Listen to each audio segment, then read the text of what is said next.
어서 오세요. 지혜로운 친구입니다. 오늘은 68세 한 친정어머니의 조금 특별한 고백으로 시작하려고 합니다. 명절이 두렵습니다. 아니, 정확히 말하면 명절에 딸이 오는 게 두렵습니다. 이상하죠? 딸이 온다는데 반가워야 정상 아닌가요? 그런데 요즘 부쩍 이런 고민을 하시는 어머니들이 많습니다. 며느리는 조심스럽고 눈치 보이는데 정작 딸한테는 상처를 받는다고요. 오늘은 이 이야기를 해보려고 합니다. 혹시 고개를 끄덕이고 계신가요? 그렇다면 끝까지 함께 해주세요.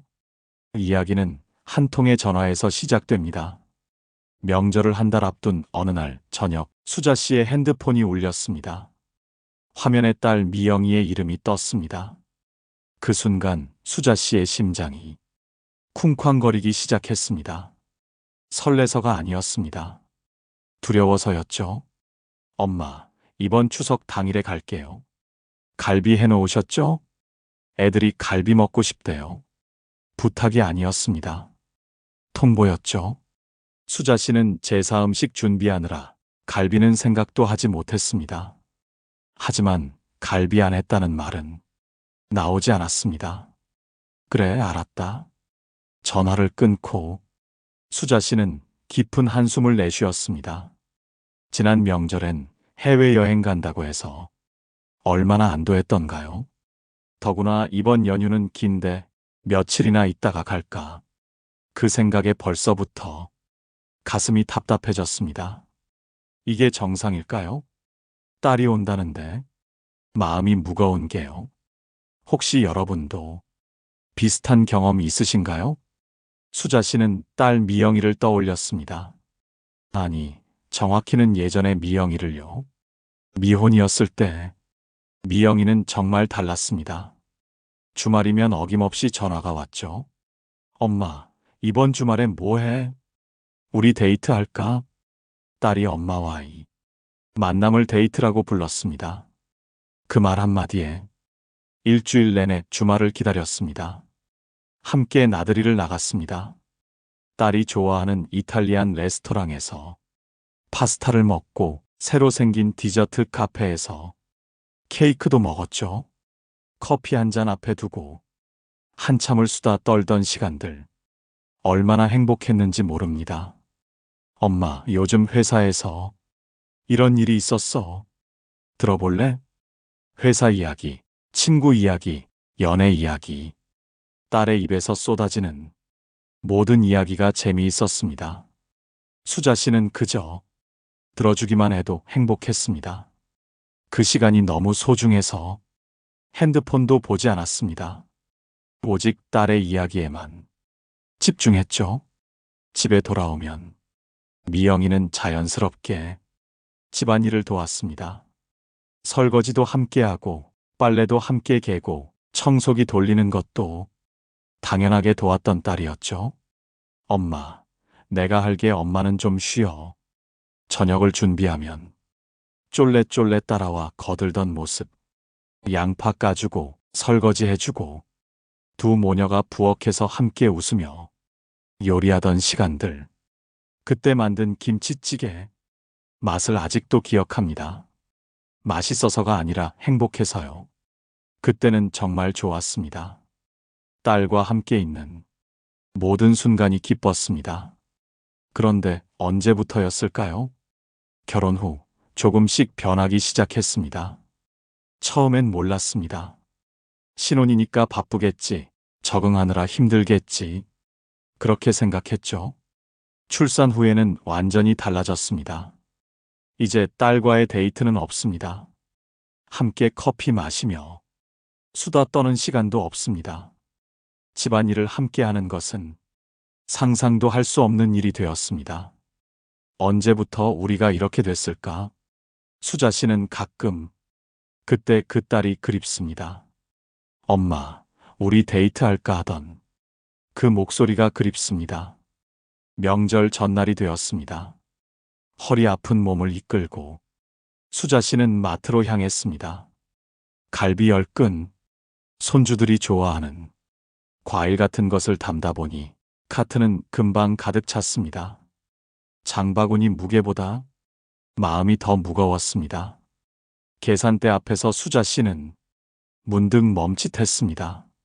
제사 준비 혼자 한 것도 힘든데 내가 왜 이러고 있지라는 생각이 들었습니다. 며느리 고생 안 시키려고 추석 당일에 와서 제사 지내고 밥만 먹고 가게 하는 수자 씨였습니다. 그런데 아들 네 식구가 돌아가기가 무섭게 다시 요리를 시작했습니다. 갈비를 재우고 손주들이 좋아하는 반찬 몇 가지를 더 해두었습니다. 손주가 셋이니 양도 만만치 않습니다. 중간중간 허리를 펴며 한숨을 쉬었습니다. 손목도 아프고 어깨도 결립니다. 문득 며칠 전 친구의 말이 떠올랐습니다. 자기 딸은 명절에 와서 외식하고 놀러 간다고. 우리 집은 왜 항상 내가 준비만 할까? 하지만 이런 생각 자체가 미안해졌습니다. 엄마니까요. 늦은 오후쯤이 되자 현관문이 열렸습니다. 미영이 가족이 도착했습니다. 손에 큰 봉투 2개를 들고 있었죠. 반가움도 잠시, 인사도 대충이었습니다. 엄마, 이거 냉장고에 넣어놔요.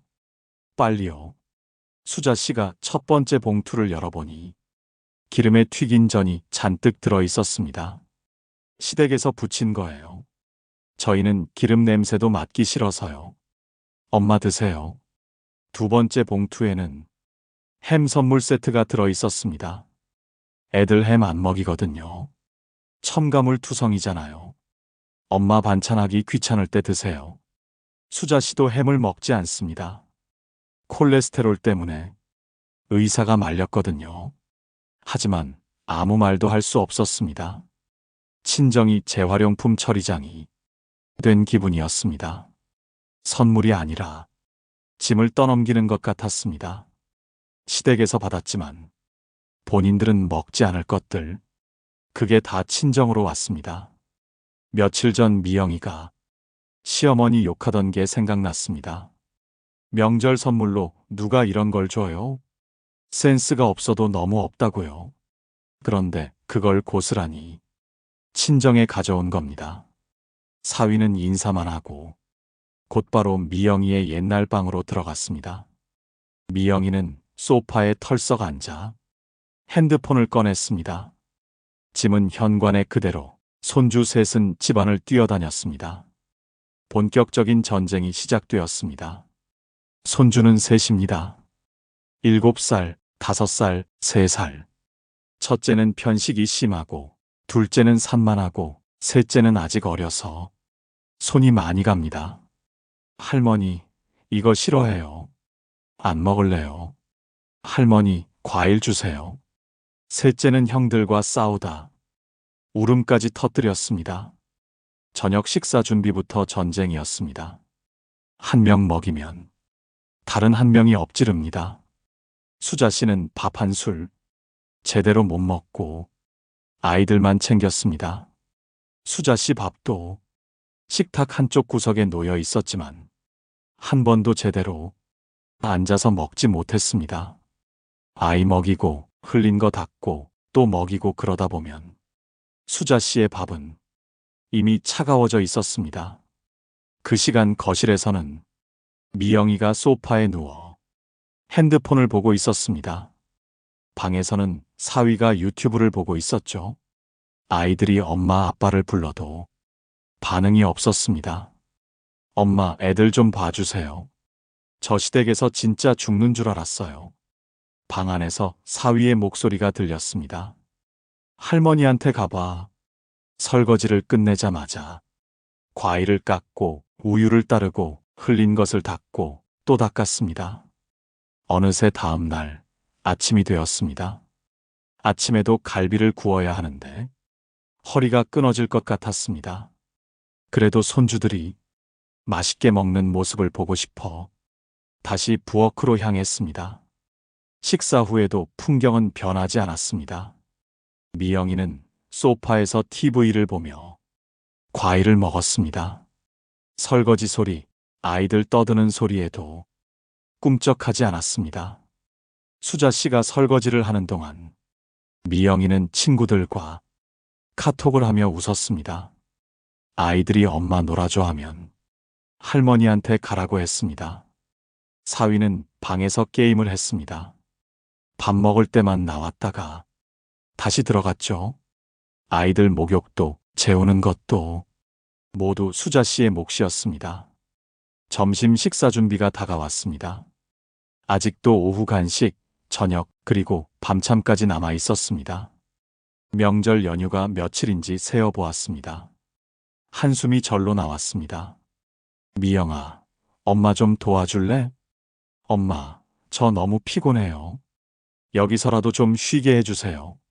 시댁에서의 하늘, 친정에서 풀려는 딸, 수자 씨는 더 이상 아무 말도 할 수 없었습니다. 엄마는 쉬면 안 되는 걸까요? 수자 씨도 피곤합니다. 수자 씨도 쉬고 싶습니다. 하지만 그 말은 입 밖으로 나오지 않았습니다. 그날 밤, 수자 씨는 잠을 이룰 수 없었습니다. 거실 소파에 누워 천장을 바라보며 생각했습니다. 내가 뭘 잘못한 걸까? 미영이가 어렸을 때는 정말 다정한 아이였습니다. 엄마 힘들어? 내가 도와줄게. 그렇게 말하던 아이가 언제부터 변했을까요? 문득 몇 년 전 일이 떠올랐습니다. 미영이가 결혼 준비를 하던 시절이었습니다. 시댁에서 예단을 준비한다며 백화점에 함께 가자고 했습니다. 그날 미영이는 3시간 동안 시어머니를 따라다녔습니다. 이건 어때요? 저건 어때요? 시어머니의 취향에 맞추느라 애쓰는 모습이 안쓰러웠습니다. 결혼식장 선택할 때도 그랬습니다. 미영이가 원하던 곳이 따로 있었지만 시댁 의견을 따랐습니다. 신혼집을 구할 때도 시댁과 가까운 곳으로 정했습니다. 수자 씨는 한 번도 자기 의견을 강요하지 않았습니다.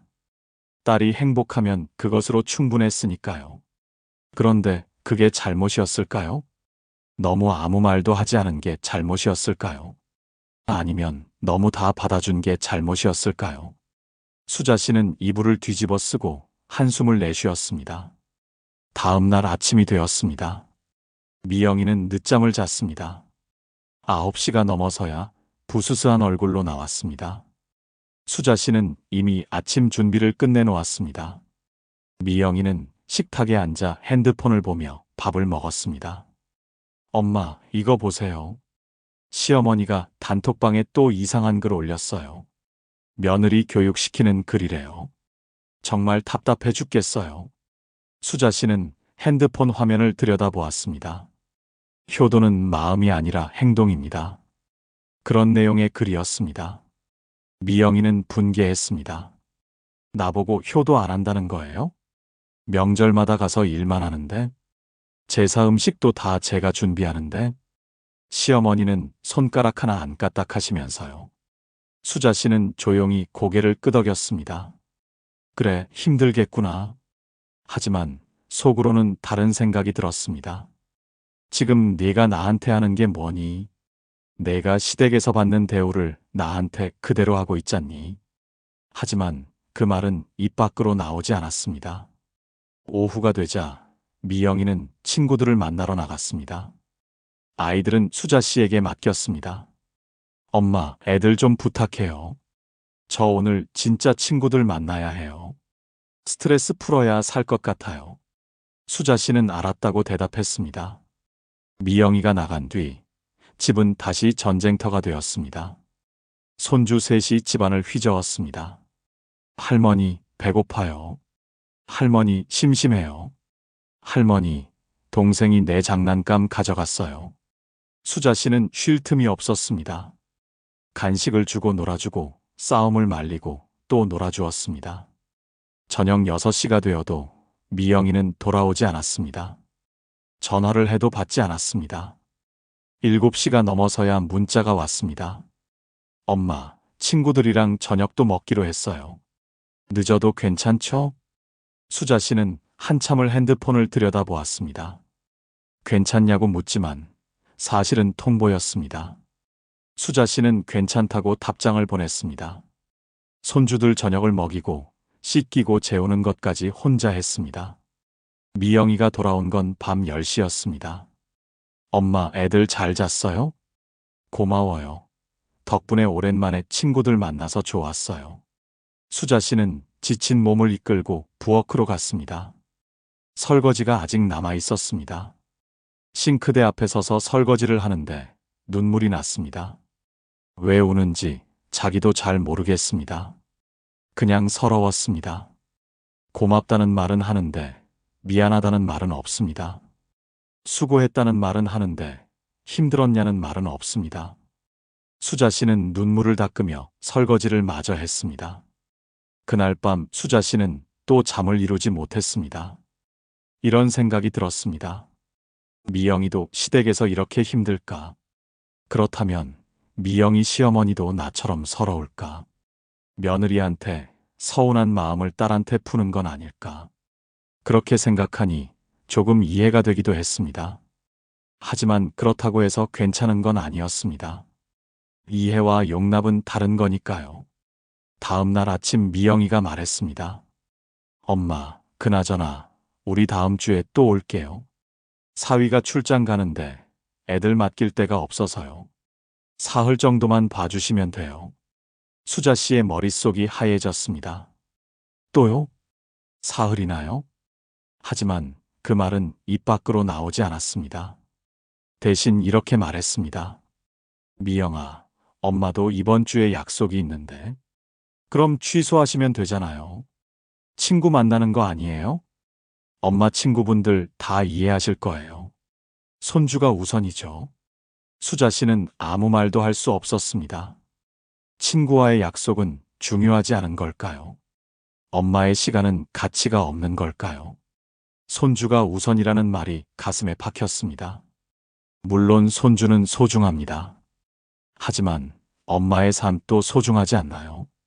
수자 씨는 그날 약속을 취소했습니다. 친구에게 전화를 걸어 미안하다고 말했습니다. 친구는 이해한다고 했지만 목소리에 서운함이 묻어났습니다. 수자 씨는 또 한숨을 쉬었습니다. 이게 맞는 걸까요? 이렇게 사는 게 맞는 걸까요? 며칠 전 친구들과의 모임이 떠올랐습니다. 우리 딸이 이번엔 맛집 예약했대. 나보고 같이 가자는 거야. 내가 뭘 좋아하는지 다 알더라고. 우리 사위는 설거지도 척척하고 애들도 알아서 챙기고. 진짜 고마워. 명절에 딸이 오는 게 이렇게 편할 수가 없어. 수자 씨는 부러운 마음에 질투까지 느껴졌습니다. 같은 딸인데 왜 이렇게 다를까? 내가 뭘 잘못 키운 걸까? 자책이 밀려왔습니다. 미영이가 어렸을 때 너무 받아주기만 했던 걸까요? 명절 저녁 지친 수자 씨에게 미영이가 말했습니다. 엄마, 근데 옆집 할머니는 명절마다 용돈도 주신다던데요. 애들 학원비도 대주신다고 하더라고요. 가슴이 철렁 내려앉았습니다. 해준 건 안 보이고 안 해준 것만 보이는 딸. 말문이 막혔습니다. 새벽부터 지금까지 쉬지 않고 일한 건 안 보이는 걸까요? 손주들 밥 먹이고 재운 건 안 보이는 걸까요? 밤늦게까지 손주 돌보기는 계속되었습니다. 미영이 부부는 밖에 나갔습니다. 친구들을 만난다며. 나간 시간은 저녁 7시, 돌아온 시간은 새벽 1시였습니다. 그 사이 수자 씨는 아이들을 재우고 설거지를 하고 정리를 했습니다. 아이들이 잠들기 전까지 동화책을 3권이나 읽어줬습니다.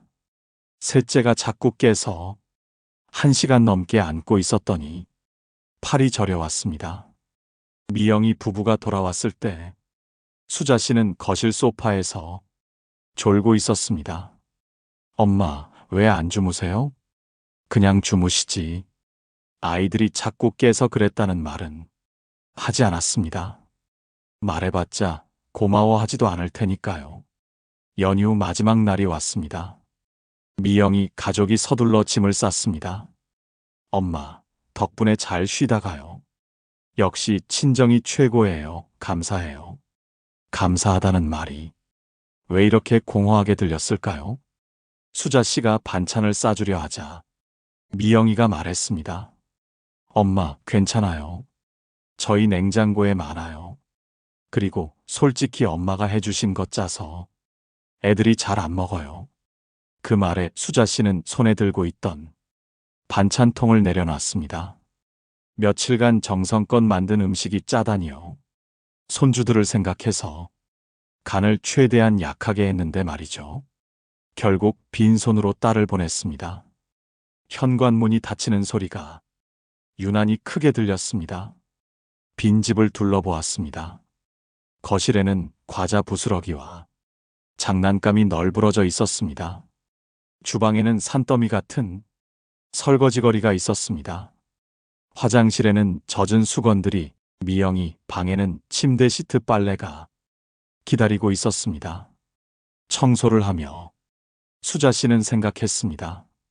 다음 명절에도 또 이렇게 될 거야. 딸이 온다는 게 왜 이렇게 두려울까?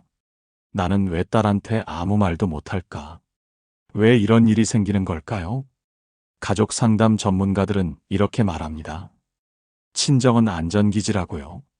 가장 편한 곳, 절대 나를 버리지 않을 곳. 그래서 역설적으로 가장 함부로 대하게 된다고 합니다. 시댁에서의 스트레스가 친정에서 터져 나옵니다. 며느리로서 참고, 아내로서 참고, 엄마로서 참은 모든 것들이요. 엄마는 절대 나를 버리지 않을 거야. 이 무의식적 확신이 무례함을 만듭니다. 시댁에서는 조심스럽습니다. 혹시라도 미움받을까, 나쁜 며느리로 찍힐까 봐요. 그래서 시어머니 앞에서는 말 한마디, 행동 하나하나를 신경 씁니다. 설거지도 먼저 하고, 청소도 도맡아 하고, 아이들도 알아서 챙깁니다. 하지만 친정에서는 다릅니다. 엄마는 이해해 줄 거라는 믿음, 엄마는 나를 미워하지 않을 거라는 확신이 있으니까요. 그래서 시댁에서 못했던 모든 게 친정에서 터져 나옵니다. 하지만 이것은 건강한 관계가 아닙니다. 부모도 나이 들고 지치고 아픕니다. 존중받을 권리가 있습니다. 세대 간 양육관도 다릅니다. 딸은 요즘 육아를 하고 싶어 하지만 친정 엄마의 방식은 무시합니다. 이중잣대입니다. 시댁에는 못하는 말을 친정에는 합니다. 경계선 설정도 실패했습니다. 부모가 안 되라고 말하지 못하니 자식이 점점 더 많은 것을 요구하게 됩니다. 한 번 받아주면, 두 번 받아주면, 세 번. 어느새 모든 게 당연해집니다. 그렇다면 어떻게 해야 할까요? 수자 씨 같은 어머니들에게 가족 갈등 전문가는 이런 조언을 드립니다. 먼저 당신의 감정을 인정하세요. 딸이 오는 게 두렵다는 감정 숨기지 마세요. 그것은 당신이 나쁜 엄마라서가 아닙니다. 존중받지 못하는 관계에서 느끼는 자연스러운 감정입니다. 사랑하는 사람에게 상처받는 게 더 아픈 법입니다. 둘째, 안 되라고 말할 권리가 있습니다. 갈비 해달라고요? 힘들면 이번엔 시켜 먹자고 말하세요. 손주 며칠씩 봐달라고요? 하루만 가능하다고 말하세요. 당신도 계획이 있고 몸이 있습니다. 당신의 시간도 소중합니다. 셋째, 솔직한 대화를 시작하세요. 딸에게 편지나 문자로 먼저 시작하세요. 엄마도 이제 나이가 들었어. 존중받고 싶어. 사랑하지만 힘들어. 이렇게요. 처음엔 어색하고 두려울 수 있습니다. 하지만 말하지 않으면 아무것도 변하지 않습니다. 넷째, 경계선을 그으세요. 명절에 며칠 올 건지 미리 정하세요. 할 수 있는 것과 없는 것을 명확히 하세요. 죄책감 느낄 필요 없습니다. 경계선은 관계를 망가뜨리는 게 아니라 지키는 겁니다. 다섯째, 당신의 삶도 소중합니다. 딸의 삶만 중요한 게 아닙니다. 당신도 친구 만나고 취미 생활하고 쉴 권리가 있습니다. 희생이 미덕이던 시대는 지났습니다. 당신도 행복할 자격이 있습니다. 그리고 미영이 같은 딸들이 알아야 할 것들도 있습니다. 엄마도 늙어갑니다. 당신이 30이 되었다면 엄마는 60입니다. 허리도 아프고 무릎도 아픕니다. 손주 셋 돌보는 게 얼마나 힘든지 아시나요? 당신도 애 하나 키우기 힘들다고 하잖아요. 엄마는 셋을 동시에 돌보고 있습니다. 시댁 스트레스를 친정에 푸는 것, 그것은 해결책이 아닙니다. 오히려 또 다른 상처를 만들 뿐입니다. 시어머니한테 못하는 말을 친정 엄마한테 하는 건 옳지 않습니다. 당연한 것은 없습니다.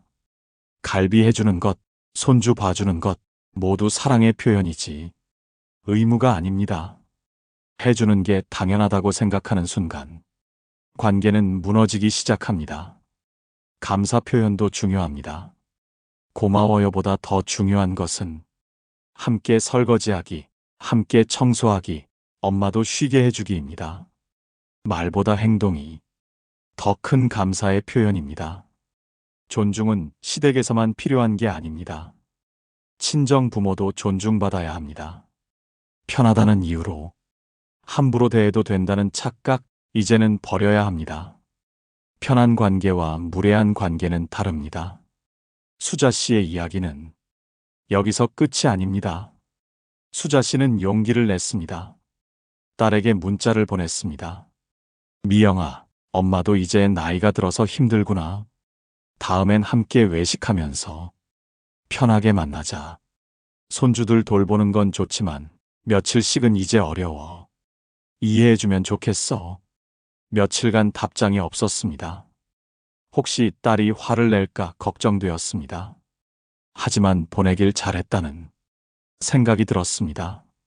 더 이상 참고만 있을 수는 없었으니까요. 일주일 후 미영이에게 답장이 왔습니다. 엄마 미안해요. 제가 너무 편하게만 생각했나 봐요. 다음엔 제가 외식 사드릴게요. 그리고 애들도 제가 챙길게요. 엄마가 힘드신 줄 몰랐어요. 완벽한 변화는 아니었습니다. 하지만 작은 시작이었습니다. 관계는 하루아침에 바뀌지 않습니다.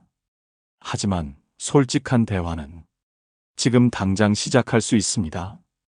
다음 명절, 미영이는 정말 약속을 지켰습니다. 맛집을 예약해서 함께 외식을 했습니다. 설거지 걱정 없이, 요리 걱정 없이 그저 함께 음식을 먹고 이야기를 나눴습니다. 예전처럼은 아니지만 조금씩 나아지고 있었습니다. 오늘 이야기를 들으며 고개를 끄덕이신 분들 계실 겁니다. 당신만 그런 게 아닙니다. 수많은 어머니들이 같은 고민을 합니다. 명절이 두려운 당신, 딸이 온다는데 가슴이 답답한 당신, 사랑하지만 힘든 당신은 나쁜 엄마가 아닙니다. 당신은 존중받을 자격이 있습니다. 당신의 감정은 정당합니다. 용기를 내세요.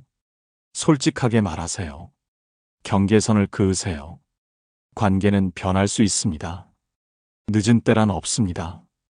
지금 이 순간부터 시작하세요. 혹시 이런 생각하고 계신가요?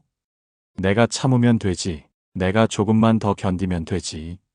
하지만 그렇게 참기만 하면 관계는 더 나빠집니다. 침묵은 동의가 됩니다. 당신이 아무 말 하지 않으면 딸은 괜찮은 줄 압니다. 엄마가 좋아서 해주는 줄 압니다. 그래서 말해야 합니다.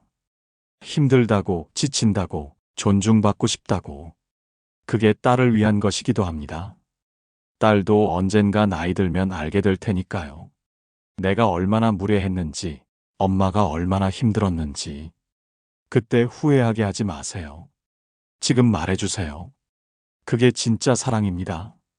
명절이 기다려지는 그날까지, 딸과의 만남이 설레는 그날까지, 어머니들도 행복한 그날까지, 당신은 혼자가 아닙니다. 그리고 기억하세요. 좋은 관계는 일방적인 희생 위에 세워지지 않습니다. 서로 존중하고, 서로 배려하고 서로 감사할 때 비로소 건강한 관계가 만들어집니다. 당신이 행복해야 딸도 행복합니다. 당신이 존중받아야 딸도 존중하는 법을 배웁니다. 당신이 당당해야 딸도 올바른 관계를 배웁니다. 그러니 부디 당신 자신을 먼저 사랑하세요. 당신의 마음을 먼저 돌보세요. 그게 이기적인 게 아닙니다. 그게 당신이 할 수 있는 가장 현명한 선택입니다. 오늘 며느리보다 무서운 내 딸 이야기, 많은 분들께 공감과 위로가 되었기를 바랍니다. 그리고 용기가 되었기를 바랍니다. 변화의 시작은 바로 지금, 이 순간입니다. 오늘 영상이 마음에 와닿았다면 구독과 좋아요로 지혜로운 친구를 응원해주세요. 더 좋은 콘텐츠를 만드는데 아주 큰 힘이 됩니다. 고맙습니다.